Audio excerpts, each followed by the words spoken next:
She was born into a world of innocence, too young to speak, too young to defend herself. Yet, in October 2016, Emmaleigh Barringer, just 10 months old, would become the center of one of the most heart-wrenching criminal cases in West Virginia's history. Emmaleigh's life was tragically brief, but her case has left a lasting imprint, compelling a community to confront deep questions about trust, protection, and justice. Emmaleigh Barringer was born on November 27, 2015, to her mother, Amanda Adkins. The little girl came into the world 8 weeks early, and she had a beautiful smile. She was also a very sweet and happy baby who hardly ever cried. Emmaleigh had 3 siblings as well, whom she loved playing with. At just 10 months old, Emmaleigh was beginning to walk and speak a few simple words. She was cherished by her family.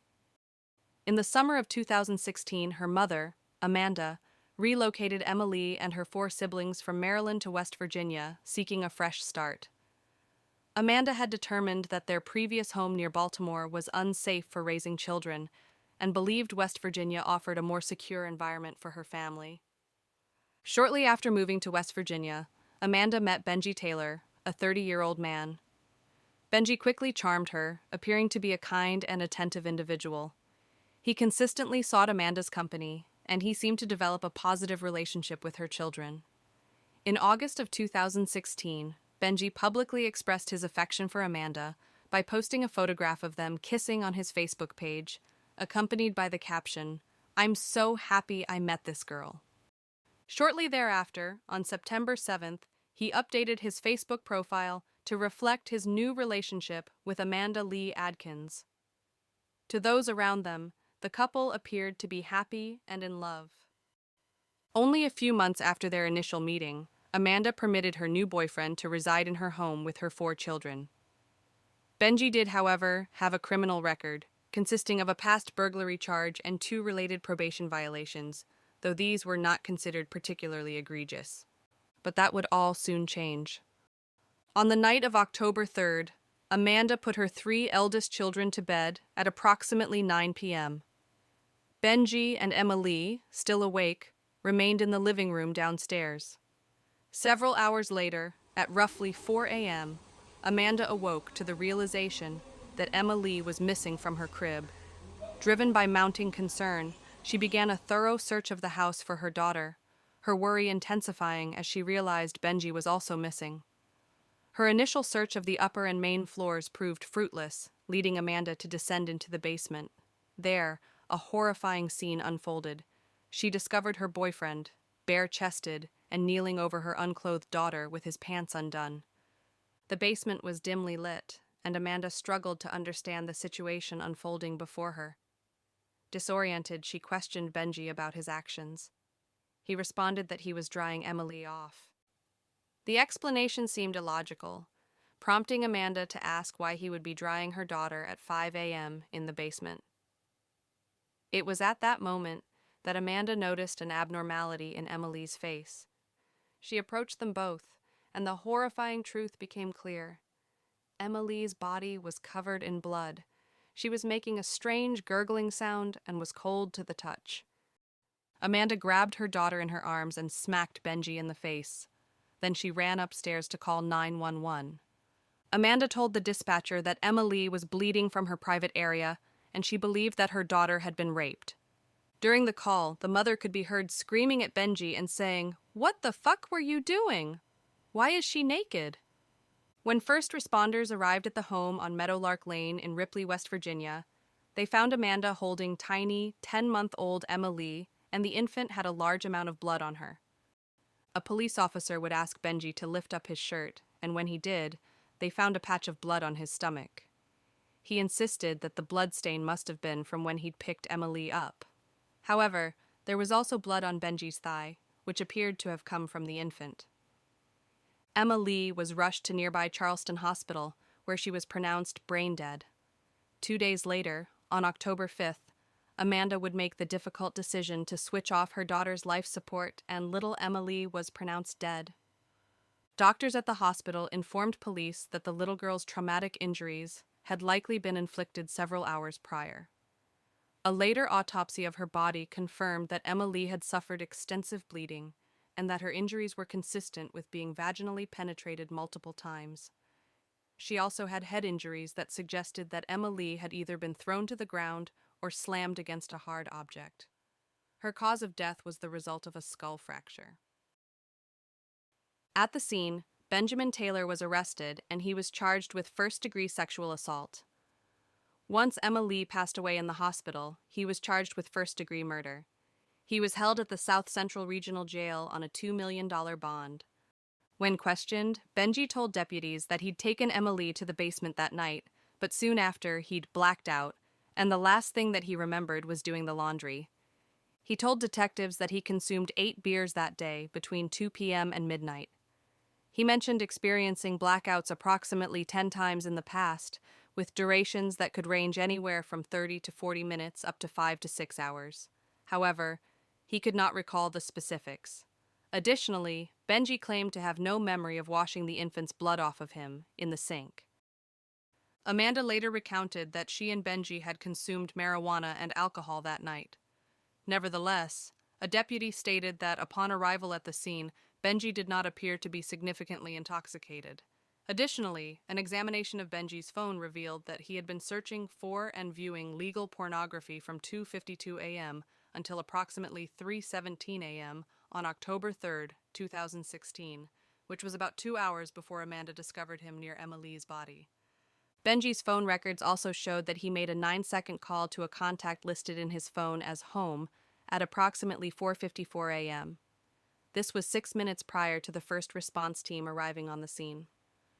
After that phone call, Benji received a text message from his brother, who asked him, "What's wrong, man?" Around 5:14 a.m., Benji texted back, "Dumb shit. But don't worry, I'll be dead sometime." When a search of the home was done, large amounts of blood were found on blankets and clothes in the basement. Investigators additionally obtained a search warrant for Benji's clothing, as well as a DNA sample. Many people were infuriated about what Benji had done to poor little Emmaleigh and wanted to make sure that he would properly pay for his crimes. On October 5, 2016, a petition to the federal government was created to publicly hang Benjamin Taylor, and it garnered quite a few signatures before it was eventually taken down. In March 2019, the case finally went to trial and it lasted 5 days, during which time Benji wore a bulletproof vest and helmet in addition to shackles. Unbelievably, multiple family members and friends would testify about Benji's character. Benji's brother's girlfriend said that Benji had been there for her throughout her entire pregnancy, while her boyfriend had been dealing with medical issues. She told the jury that Benji had always been a positive influence in her young son's life, and that she'd never seen him be violent to another person or overtly sexual. Brenna Garnes, the mother of Benji's son, testified as well, and she said that he had spent time around her daughter. She claimed to have no complaints about the way he treated her children. Brenna went on to say that there were times when Benji would drink and would get quiet, but he had never been violent or openly sexual. She said she could never imagine that he would do what he was accused of doing. Benji's father, David Taylor, additionally testified on his behalf, and he told the jury that he was really proud of Benji. He said his son had never been violent, aggressive, or sexually inappropriate. He then told the jury that he remembered his wife waking him up on October 3rd, and the two rushed to Amanda's home. David said that Amanda seemed calm and never expressed anger when he'd driven her to the hospital. Benji's father went on to tell the jury that he was surprised to hear that first responders had described Amanda as being hysterical and distraught that morning, because when he was there, she seemed rather calm. A recording was also played in the courtroom of Amanda, hysterically screaming inside the hospital, and Benji's mother, Rita Taylor, said she believed Amanda was faking hysteria. Rita additionally shared stories of Benji's kindness towards his own son, nephew, and other children within the family. Benji's brother, Zachary Taylor, testified that his brother was a good influence on his sons. Then he said that there was no possible way that Benji did what he was accused of. According to Benji, he'd been trying to build a relationship with Emmaleigh. He said his intent was to marry Amanda and eventually have a family with her. He spoke about how he would sometimes go into Emmaleig's room and she would always smile at him. The prosecution then asked Benji if it would be outside of his character to joke about hurting someone during sex, to which Benji responded, yes. However, the prosecutor showed him screenshots of posts made to his Facebook page, and these included a series of memes joking about pain and sex. Benji had also made a post to his Facebook account back in June that said, "I will never apologize for being a sex freak." A neighbor of Amanda's named Barbara Kay would take the stand, and she explained that she was in bed on the evening that Emmaleigh had been injured when she suddenly heard a baby screaming around 12:30 or 1 in the morning. Barbara said that she'd gotten up to call 911, but as she did, the baby stopped crying, so she decided not to. Throughout the course of the investigation and trial, Benji's defense attorney had been consistent in saying his client was being falsely accused. He stated that the investigation should not have just been focused on Benji, but police should have also interviewed other neighbors. After only about 2 hours of deliberations, jurors found Benjamin Taylor guilty of first-degree murder, guilty of death by child abuse, and guilty of sexual abuse by a guardian. Count 2 of the indictment find the defendant, Benjamin Taylor, guilty of murder in the first degree. We, the members of the petit jury, having found the defendant guilty of murder of the first degree, do hereby find as follows. We do not recommend mercy. Count 3. We, the members of the petit jury, as to the issues joined as count 3 of the indictment, find the defendant, Benjamin Taylor, guilty of death of a child by child abuse. He then received a life sentence for the first-degree murder charge, 40 years for the death of a child by abuse charge, and 10 to 20 years for the sexual abuse by a guardian charge. His sentences are to run consecutively. His attorney has stated that he plans to appeal Benji's conviction since there is evidence that the jury did not get a chance to hear. In April 2017, Governor Jim Justice signed a bill into law that increases the penalty for a person convicted of child abuse causing death. It's called Emmaleigh's Law, and it increases the penalty for a person convicted for child abuse causing death from 10 to 40 years in jail to up to 15 years to life. On the night of Friday, October 7th, 2016, a large crowd gathered in Pasadena, Maryland, for a candlelight vigil in memory of Emmaleigh.